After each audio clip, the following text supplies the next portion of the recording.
Assalamualaikum warahmatullahi wabarakatuh.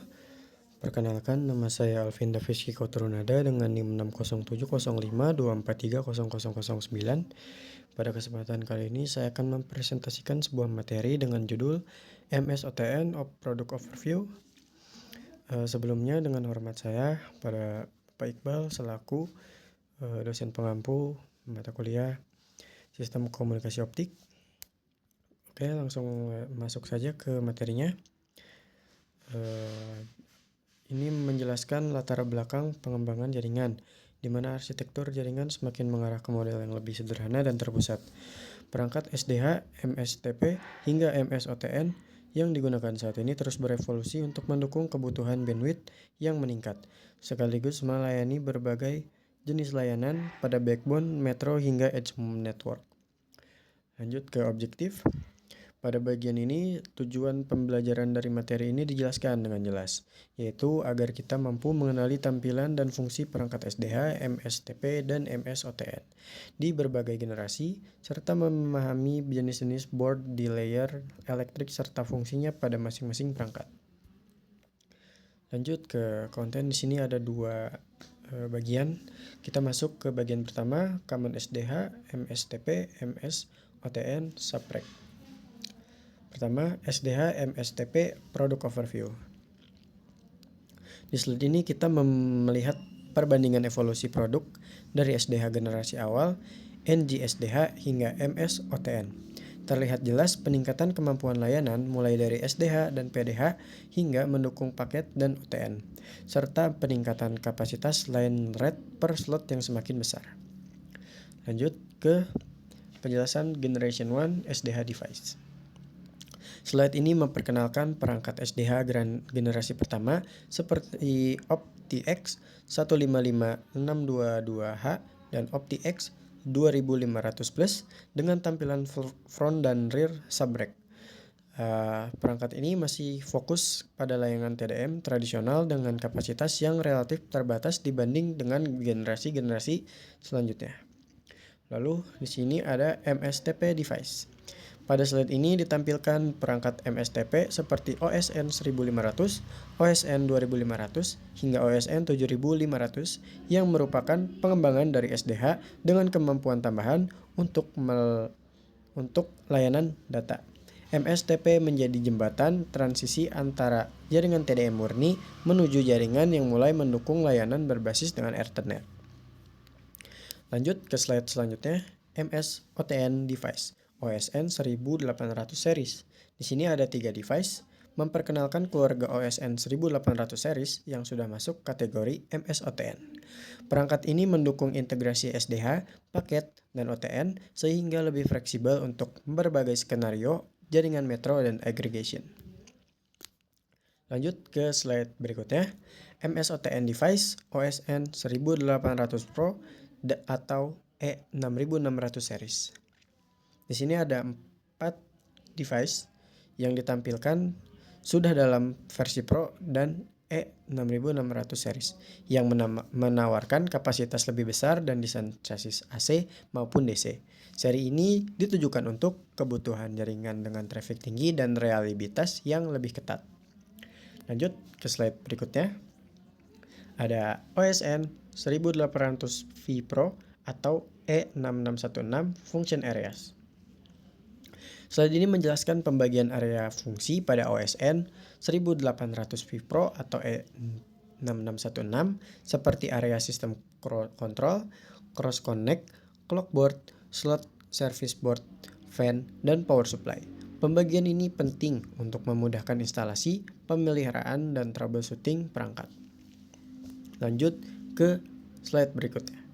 Slot layout of OSN 1800 Pro atau E6600 series device. Pada slide ini diperlihatkan layout slot secara detail, termasuk posisi sistem control board, fan, PIU, and service board. Dengan memahami layout slot, teknisi dapat mengetahui fungsi dari setiap slot dan menghindari kesalahan pemasangan board. Lanjut ke OSN 9800 M24 atau E9624 atau E9624X device. Slide ini menampilkan secara detail perangkat keras backbone seperti OSN 9800 M24, E9624 dan E9624X yang memiliki kapasitas sangat besar. Ditunjukkan juga area fan, power, service board hingga mekanisme slot besar dan kecil yang meningkatkan fleksibilitas konfigurasi. Lanjut ke subrack specification of mainstream MS OTN device. Di slide ini, spesifikasi utama beberapa perangkat MS OTN dibandingkan, mulai dari slot, jumlah slot, kapasitas cross connect SDH dan OTN, hingga ke paket switching capacity. Slide ini membantu kita memahami positioning masing-masing perangkat sesuai dengan kebutuhan jaringan. Lanjut ke konten kedua. Slide ini menandai peralihan pembahasan dari subrack ke electrical layer board. Selanjutnya, materi akan fokus pada berbagai jenis board seperti SDH line board, PDH board, IOS board, hingga sistem kontrol dan universal line board. Lanjut ke slide selanjutnya, naming rules for SDH line boards. Pada slide ini dijelaskan aturan penamaan SDH line board yang mencerminkan kecepatan sinyal, jumlah port, dan tipe interface. Dengan memahami penamaan ini, kita bisa langsung mengenali fungsi board hanya dari kode namanya. Lanjut ke common SDH line board. Slide ini menampilkan beberapa SDH line board yang umum digunakan, seperti SLNO, SL410, SL41O, SL16Key, dan SL68D. Berdasarkan perangkat yang mendukungnya, board-board ini berperan sebagai antarmuka utama antara jaringan optik SDH dan sistem internal perangkat. Lanjut ke types and parameter of optical modules on SDH boards.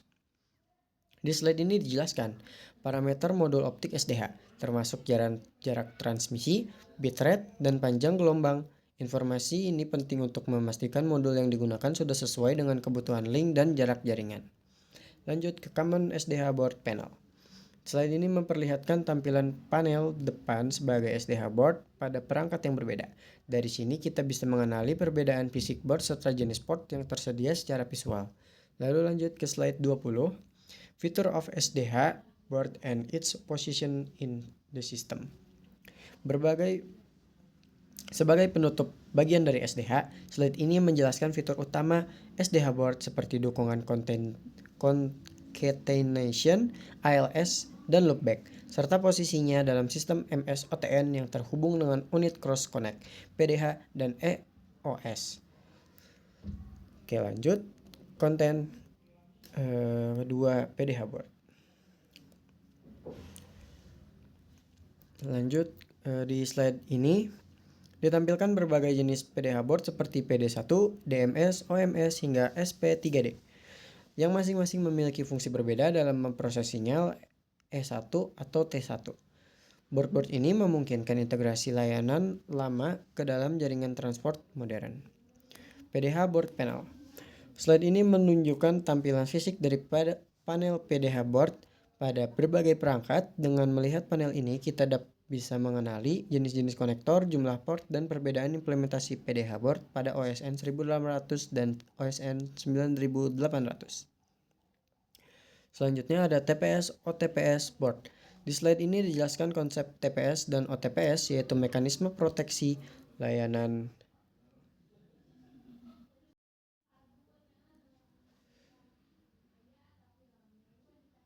Di slide ini dijelaskan konsep TPS dan OTPS, yaitu mekanisme proteksi layanan tributary. Dengan menggunakan kombinasi PD1 dan DMS atau OMS board, sistem mampu melakukan switching otomatis saat terjadi gangguan sehingga layanan tetap berjalan tanpa terputus. Mohon maaf, tadi ada panggilan dari orang tua. Oke, lanjut. Features of the PDH board and its positioning in the system. Slide ini merangkum fitur utama PDH board seperti dukungan loopback, PRBS test, serta reset. Ditunjukkan juga posisi PDH unit dalam sistem MS OTN yang terhubung ke cross connect melalui backplane, bukan langsung ke serat optik. Lanjut E1 sinyal konektor. Slide ini fokus pada konektor sinyal E1, mulai dari kabel 16 kali E1 hingga 32 kali E1 dengan tipe konektor arena. Dengan informasi ini, penting sekali untuk memastikan kesesuaian koneksi fisik saat instalasi di lapangan. Lanjut, konten ketiga, EOS board. Lalu ke naming rules for EOS board. Oke, slide ini menjelaskan tentang aturan penamaan EOS board yang menunjukkan jenis internet, kemampuan switching layer 2, dan jumlah port. Dengan memahami aturan ini, identifikasi fungsi board akan jauh lebih mudah, sama seperti di SDH. Lalu, ini ada Common EOS board. Slide ini menampilkan berbagai EOS board seperti EMS, GES, dan EFS yang mendukung port FE, GE, hingga 10GE. Board-board ini memungkinkan layanan data modern berjalan berdampingan dengan layanan TDM dalam satu perangkat. Lanjut ke EOS board panel. Nah, pada slide ini diperlihatkan tampilan panel EOS board dengan konektor RJ45 dan LC. Hal ini menunjukkan fleksibilitas EOS board dalam mendukung koneksi Ethernet berbasis tembaga maupun optik. Lanjut ke slide berikutnya, feature of the EOS board and its positioning in the system. Slide ini menjelaskan fitur utama EOS board seperti QoS, King EQ, dan berbagai tipe layanan Ethernet. Posisi EOS unit dalam sistem juga ditunjukkan, yaitu terhubung ke cross connect melalui backplane internal perangkat. Lanjut ke konten sistem control, cross connect, and clock board. Lalu lanjut ke common system control, cross connect, and clock unit. Di slide ini ditampilkan berbagai jenis cross connect berserta dengan kapasitas SDH, OTN, dan paket switchingnya. Perbedaan kapasitas ini menunjukkan segmentasi perangkat dari metro hingga ke backbone. Selanjutnya, panels of system control, cross connect, and clock board. Slide ini memperlihatkan tampilan panel depan berbagai sistem kontrol dan cross connect board. Panel-panel ini biasanya dilengkapi indikator status dan port manajemen yang krusial untuk operasi jaringan. Lanjut ke slide berikutnya, feature of cross connect board and its positioning in the system. Slide ini menjelaskan fungsi dari cross connect board dalam melakukan grooming dan switching layanan di berbagai level AVC. Ditunjukkan juga bagaimana cross connect menjadi pusat pertukaran traffic antara SDH, PDH, dan EOS. Lanjut ke function of the system control board.